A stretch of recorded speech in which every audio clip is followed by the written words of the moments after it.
When the session starts, lawmakers take center stage, but behind the scenes they have hundreds of people to help them govern. So we wanted to know, how much support does it take to run state government, and does Alaska fall in line with the rest of the country? Turns out the answer is a resounding no. Over the years, the number of legislative staff has grown. In 1970, lawmakers had 276 staff members. By last year's legislative session, that number was 453. That's according to the National Conference of State Legislators and the Alaska Legislators' Human Resources Manager. Alaska has almost 7 staffers per 10,000 Alaskans, the highest in the country by a wide margin. The number 2 state has just 4 staffers for every 10,000 people there, and Alaska has more than 3 times the staff of the number 4 state.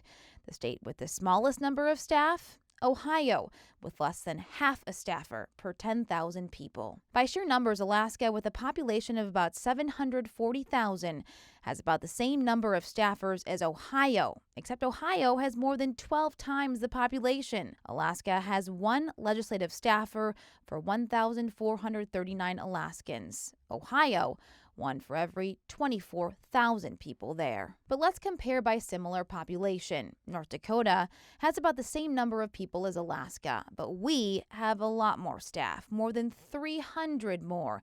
That's 4 times the staff North Dakota lawmakers have. We contacted the state's legislative council to ask how the numbers break out. The legal division director told us that North Dakota has 141 lawmakers that share 2 to 4 staff members during session. In Alaska, 60 lawmakers share 178 staffers. That's a lot. Yeah, it is a lot. The ability to work is unique amongst legislators.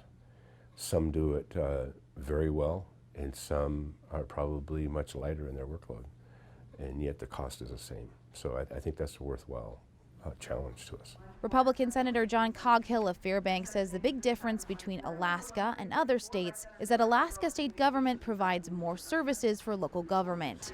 However, Coghill says he's been critical of Alaska's large staff levels in the past. It's a rationale that is worthy of a challenge, in my view. In the House last session, all of the 40 members except 2 had at least 2 personal staff members. Most had 2 or 3, and 3 members have 4.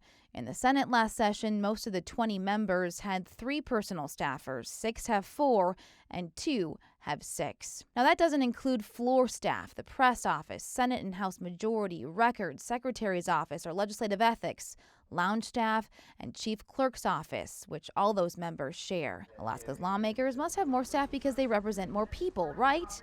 Wrong. Let's compare Alaska's Senate District J in West Anchorage to another district, Maine Senate District 27, which sits in the Bangor area.